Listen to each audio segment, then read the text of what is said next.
And now I'm joined by Dr. Sonja McEwen. Welcome, Sonja. Thank you, Sonja. It's good to be here. So, Sonja, in your PhD and postdoctoral work, you used chick embryos to investigate neural crest development. How did you use them in your research?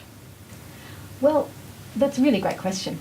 In my PhD research, one of the techniques I used was quail-chick chimeras. And what that involves is making a combination between a quail and a chicken embryo. You're basically using the quail cells as a genetic marker, a long-term lineage tracing tool. So what you do is, and this was pioneered by Nicola Douarin in the early 1970s with her group. And what they did was they were tracing neural crest cells, looking at where they migrated to and what they differentiated into in the chicken embryo. So you take little bits of quail embryo and you can transplant them into a chicken embryo.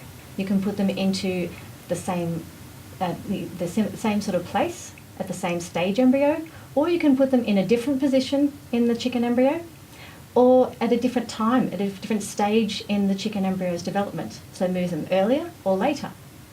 And so what I did was I transplanted pieces of neural crest cells as they were migrating and after they finished migrating, and I put them back into younger chicken embryos.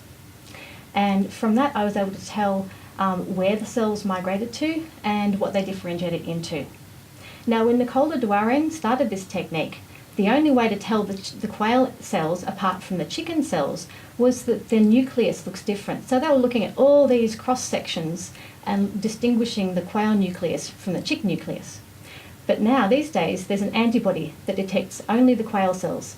So what I was able to do was just use whole mount immunofluorescence and just stain the entire embryo to track whereabouts the quail cells had migrated to, how far they'd gone, and also what they differentiated into. So it's a really nice technique to look at migration and also differentiation. That's very interesting. And that's all for today.